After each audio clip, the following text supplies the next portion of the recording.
Washington, U.S. delegation will meet with senior Taliban representatives in Doha on Saturday and Sunday in their first face-to-face meeting at a senior level since Washington pulled its troops from Afghanistan and the hardline group took over the country, two senior administration officials told Reuters. The high-level US delegation will include officials from the State Department, USAID and the intelligence community, and will press the Taliban to ensure continued safe passage for American citizens and others out of Afghanistan and to release kidnapped US citizen Mark Frerichs, the official said. The other top priority will be to hold the Taliban to its commitment that it will not allow Afghanistan to again become a hotbed for Al-Qaeda or other extremists while pressing the group to improve access for humanitarian aid as the country faces the prospect of a really severe and probably impossible to prevent economic contraction, as officials said. A special representative Zalmay Khalilzad, who has for years spearheaded dialogue with the Taliban and been a key figure in peace talks with the group, will not be part of the delegation.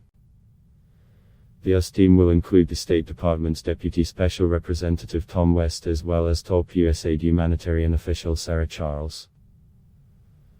On the Taliban side, cabinet officials will be attending, officials said. This meeting is a continuation of the pragmatic engagements with the Taliban that we've had ongoing on matters of vital national interest, said a senior administration official, speaking on the condition of anonymity. This meeting is not about granting recognition or conferring legitimacy. We remain clear that any legitimacy must be earned through the Taliban's own actions.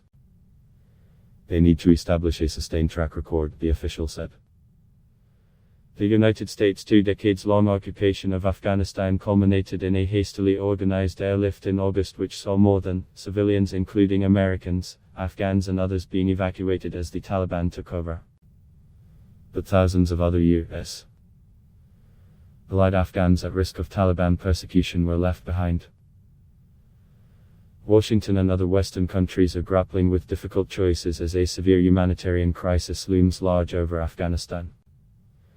They are trying to formulate how to engage with the Taliban without granting it the legitimacy it seeks while ensuring humanitarian aid flows into the country. Many Afghans have started selling their possessions to pay for ever scarcer food. The departure of US-led forces and many international donors robbed the country of grants that financed 75% of public spending, according to the World Bank. While there was an improvement for humanitarian actors get access to some areas that they haven't been in a decade, problems still persisted, the US official said, adding that the delegation would press Taliban to improve. Right now, we are facing some real access issues.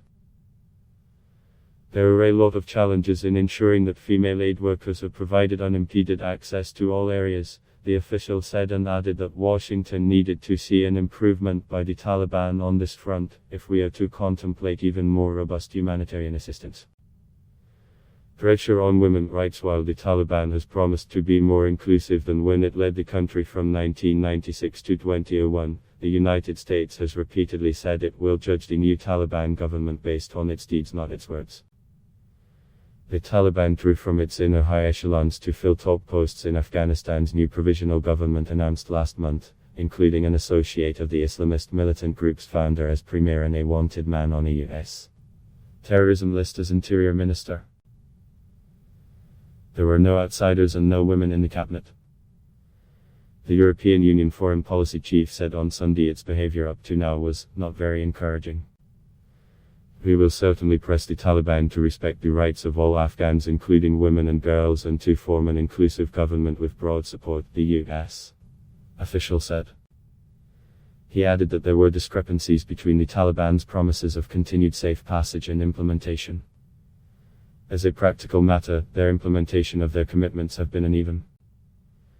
It is true that sometimes we receive assurances from certain levels but then follow through on those assurances has truly been uneven, the official said. The United States has directly facilitated the departure of 105 U.S.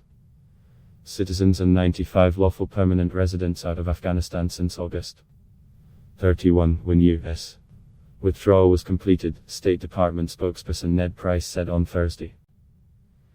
He declined to provide a precise figure for those remaining, but said the agency was in contact with dozens of Americans in Afghanistan who wished to leave, but that the number was dynamic and constantly changing. Adblock test. Why?